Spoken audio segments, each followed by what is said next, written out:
आज इंडस्ट्री के बहुत बड़े बड़े दिग्गज यहाँ पर आए थे और आप लोगों को टिप्स दी, उन्होंने डूज एंड डोंट्स बताए, रिस्क मैनेजमेंट बताया, बिजनेस कैसे सेटअप करना है ये भी बताया।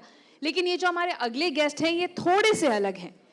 ये उद्योग जगत से भले ही नहीं है, लेकिन जैसा कि मल्लिका ने भी कहा कि इन्होंने अपनी इंडस्ट्री में वो मुकाम हासिल किया है जिससे बहुत कुछ सीखा जा सकता है। आज इन्हें यहाँ हमारे बीच होना था फिजिकली प्रेजेंट, लेकिन उनकी तबीयत ठीक नहीं है, इसीलिए वो आ नहीं पाए हैं। लेकिन वो अपनी बातों के पक्के हैं, इसीलिए डिजिटली हमारे साथ जुड़ने वाले हैं। हेरा फेरी के बाबू भैया हों या फिर ओ माय गॉड के कांचीलाल मेहता या फिर देशभक्त सरदार पटेल, करीब 200 से ज्यादा फिल्में उन्होंने की हैं और ये करके उन्होंने फिल्म इंडस्ट्री में अपना एक अलग मकाम बना लिया है। Former member of parliament, veteran actor, theatre artist, please give a round applause for Padmashri Shri Paresh Rawal ji. थोड़ी और तेज तालियां होनी चाहिए। सर तबीयत खराब होने के बावजूद हमारे साथ ऑनलाइन जुड़ रहे हैं Shri Paresh Rawal ji. Can we get the output please? Sir बहुत बहुत स्वागत है आपका सर। एंड शुरुआत में करूंगी थैंक यू करके, तबीयत खराब होने के बावजूद सर आपने वक्त निकाला हमारे लिए, thank you so much. Sir आपको आवाज आ रही है? हाँ, आपको आ रही है? बिल्कुल, बहुत बहुत दमदार आवाज सर आपकी आ रही है। यहाँ पर बहुत सारी एमएसएमई ओनर्स बैठे हुए हैं, लघु उद्योग ओनर्स बैठे हुए हैं जो इस वक्त आपको सुन रहे हैं, और हमारा यही कहना है कि जिस तरह का सर का एक फिल्मी सफर रहा है उससे बहुत कुछ सीखा जा सकता है। सर आज हम कुछ प्रिंसिपल्स की यहाँ पर बात करेंगे जिनके साथ आप फिल्म इंडस्ट्री में रह पाए हैं। आपकी नई फिल्म आ रही है, उसके बारे में भी सर हम बात करेंगे। सर अगर परेश रावल जी का नाम लिया जाए तो एक चीज सामने आती है, वर्सेटैलिटी। हर रोल में हर स्क्रिप्ट के हिसाब से किस तरह से ढलना है ये बहुत जरूरी है।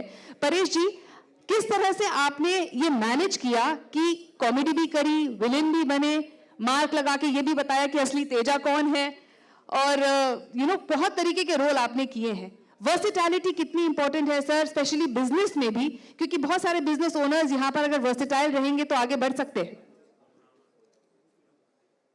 नहीं यार, ये मेरे ख्याल से एक्टिंग का वर्सेटिलिटी का प्रिंसिपल बिजनेस में लागू नहीं हो सकता, क्योंकि अगर आप इडली बेचने का धंधा करते हैं तो फिर इडली का बड़ा नहीं कर सकते, इडली का ऑमलेट नहीं कर सकते। आपको इडली बनानी है, उसको वर्सेटाइल नहीं करना है, लेकिन सालों साल आपको इडली अच्छी ही बनानी है। क्वालिटी स्टैंडर्ड जो है वो मेंटेन करना ही करना है। एक्टिंग तो अलग ही विषय है। हाँ सर, लेकिन हर सिचुएशन में ढलना तो इम्पोर्टेंट है।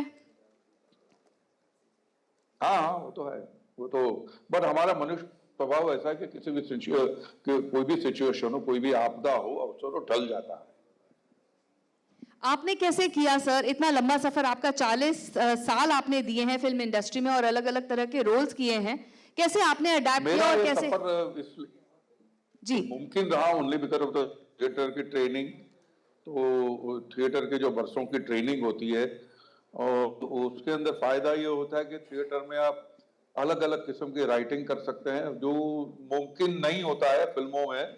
ज्यादातर अच्छी राइटिंग बड़े नसीब वाले हो तो ही आपके पल्ले आती है, लेकिन थिएटर में वो लिमिटेड इकोनॉमिक अंदर आप अलग अलग किस्म की राइटिंग करके अपने आप को ट्रेन करके अपने आप को तैयार रख सकते हैं। तो only because of theatre training and theatre experience I could survive this many years.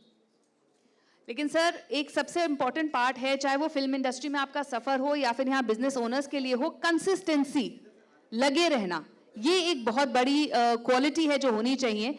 क्या बोलना चाहेंगे आप, किस तरह से आपने इस सफर को जिया है और कैसे कंसिस्टेंटली आपने सोचा कि मुझे इसे छोड़ना नहीं है? क्योंकि वो तो पैशन है मेरा, उसको छोड़ने का सवाल ही पैदा नहीं होता। मेरी लाइफ लाइन है, मेरी जिंदा रहने की वजह है, और मेरा जो सर्वाइव मैं हुआ हूँ इस दुनिया में और परिवार के साथ, तो इसकी वजह से हो, तो इसको तो इसका त्याग करने का तो कोई रीजन ही नहीं है। और तो कितना अच्छा मैं कर सकूं, अच्छा इसको इसको मेरा जो हुनर है उसको मैं कैसे तराश सकूं दिन ब दिन ज्यादा से ज्यादा, वही मेरी कोशिश रहती है। एंड मरते दम तक आपको स्टूडेंट बने रहना है इसके अंदर।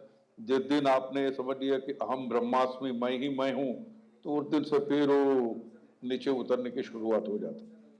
तो यहाँ बिजनेस ओनर जरूर सीख सकते हैं कि आपको गिव अप नहीं करना है। अगर ये आपकी लाइफलाइन है तो इसके पीछे लगे रहना है और अपने आप को तराशना है, जैसे परेश जी कह रहे हैं। परेश जी, एक और बात है, फिल्म इंडस्ट्री बहुत ही वॉलेटाइल होती है, कभी सक्सेस होती है, कभी नॉट सो गुड डेज होते हैं। किस तरह से फेलियर से उभरना चाहिए और बाउंस बैक करना कितना इंपॉर्टेंट रहा है आपकी लाइफ में? तो बाउंस बैक तो करना ही पड़ेगा ना। अगर अब मैं किसी विपरीत परिस्थितियों के अंदर अगर मैं कोने में जाकर बैठ जाऊं कि अब मेरा कुछ नहीं होगा, तो अनप्रोडक्टिव है। और कोई ज्यादातर आदमी एक दिन आपको हेल्प करने को आएगा, फिर दूसरे दिन कोई हेल्प करने को नहीं आएगा। सबको पता चला कि तो रोते ही रहता है, कोने में बैठा रहता है, बड़ा निराश किस्म का बंदा है। ये नहीं चलता है। ये तो अगर आपको जीना है और सर्वाइव होना है तो आपको लड़ना ही पड़ेगा। उसमें कोई रॉकेट साइंस नहीं है और ये हर आदमी करता है, मैं समझता हूँ। सो यही मैसेज आप यहाँ स्मॉल बिजनेस ओनर्स को भी देना चाहेंगे परेश जी, कि हमें लगातार काम करना चाहिए, और जैसा कि प्रधानमंत्री मोदी का ये इनिशिएटिव है वोकल फॉर लोकल, इन लोगों को बहुत सारे समर्थन की जरूरत है सर। बिल्कुल, मैं तो मानता हूँ जो मोदी जी ने मंत्र दिया है वोकल फॉर लोकल, वो कमाल का मंत्र है। देखिए, मैं हम बड़े शुक्रगुजार है एज ए भारतीय, एज ए हिंदुस्तानी इंडियन, की हमें नरेंद्र मोदी जैसे लीडर मिले हैं। और जिन्होंने, आप सोचिए, एक बंदा अमेरिका जैसे देश से टक्कर ले सकता है। वो इसलिए ले सकता है, वो जानते हैं कि जो मेरे देशवासी है उनके पास कितना हुनर है, कितनी ताकत है, वो क्या क्या कर सकते हैं। और हमारे लोगों का सिर्फ हौसला बढ़ाने की जरूरत है। तो जो वोकल फॉर लोकल है, वो सबसे फायदा होगा।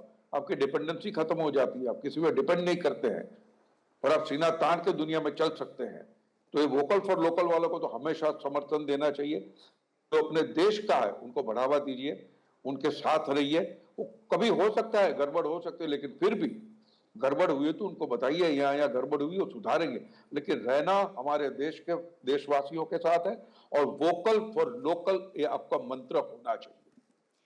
परेश जी, आपकी तबीयत ठीक नहीं है, आपका ज्यादा वक्त नहीं लूंगी, लेकिन आपकी एक मूवी आ रही है और अब आप हमारे साथ आए हैं तो ये मौका हम खोना नहीं चाहेंगे। ताज स्टोरीज, द ताज स्टोरीज आपकी फिल्म आ रही है, जो कि कुछ बनी हुई जो धारणाएं हैं जी, उन पर सवाल उठा रही है, कुछ नए फैक्ट्स लेकर आ रही है। कुछ बताइए इस बारे में। या क्योंकि जो बरसों से होता क्या है कि अगर आप एक चीज के बारे में क्लियर नहीं रहते हो, उस पर पर्दा डाल के रखते हो, तो अलग अलग किस्म की धारणाएं उठती है, बनती है और फिर फैल जाती है और फिर सीमेंटेड हो जाती है।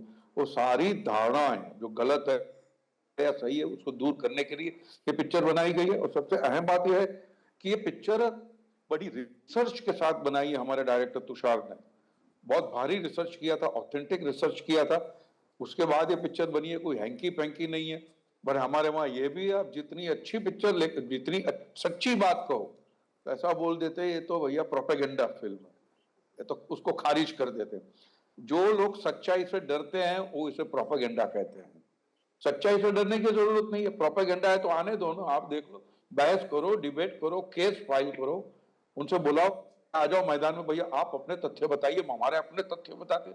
वो बोलने के बजाय प्रोपेगेंडा करके इसे उड़ा दो, ये तो this is not the right way. तो आपने बताया कि कुछ जो ऑलरेडी बनी हुई धारणा है उसके ऊपर बहुत सारी रिसर्च की गई है और ये फिल्म सामने आई है।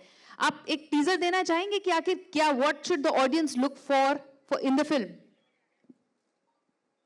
Audience should look for the truth. और आपके सामने सब, माने जो किस किताब से हमने लिया गया, सब डॉक्यूमेंट भी रखा गया है।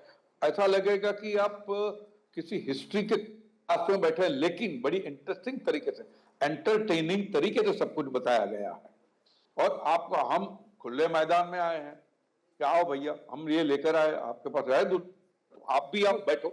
मैं एक बात यहाँ पे कहना चाहूंगा, आभास मालदैयार करके एक हिस्टोरियन है, उन्होंने 2014 में ट्विटर के ऊपर ये कहा था, कुछ लोगों ने कहा था कि जब मुगल गए तब हमारे हिंदुस्तान का जीडीपी बहुत हाई था। तो आबाद मालदैयार ने कहा कि जो मुझे प्रूव करके बताए वो हाई था, उसको मैं 50,000 रुपीज का इनाम दूंगा। आप सोचिए, 2014 के अंदर 2014 के कालखंड में आबाद भाई ने ट्विटर के ऊपर 50,000 रुपीज का इनाम डिक्लेयर किया था। आप आइए, अपने फैक्टर फिगर बताइए प्राइमरी सोर्स के साथ।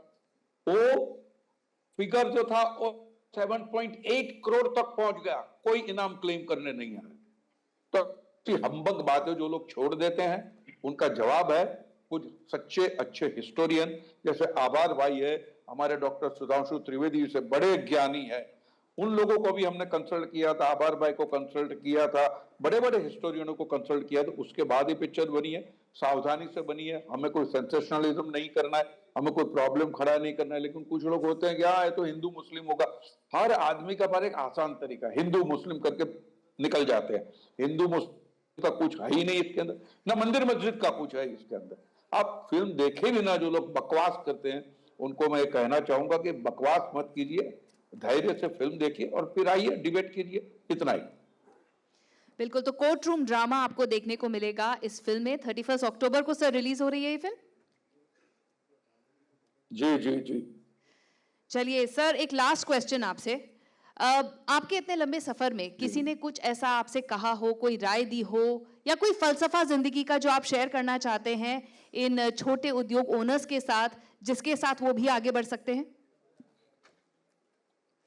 भैया, बी इंडियन, अपने देश के बारे में ही सोचिए, अपने लोगों के बारे में सोचिए, और यही वक्त कर दिखाने का, बिकॉज पॉलिटिकल विल इतनी स्ट्रांग इस वक्त इंडिया में, जो उसका फायदा उठाइए और करके दिखाइए हमें क्या क्या करना है, और डटे रहिए, बस इतनी मेरी गुजारिश है आप लोगों से। सब साथ में चलते हैं, सब साथ रहना चाहिए, बस। Thank you Paresh ji, thank you so much हमारे साथ जुड़ने के लिए, and please get well soon. Hope हमें आपकी कंपनी का सौभाग्य जल्दी ही प्राप्त हो। धन्यवाद। अगर आप ये वीडियो YouTube पर देख रहे हैं तो हमारे चैनल को सब्सक्राइब कर बेल आइकन दबाएं, और Facebook पर देख रहे हैं तो हमारे पेज को लाइक करें।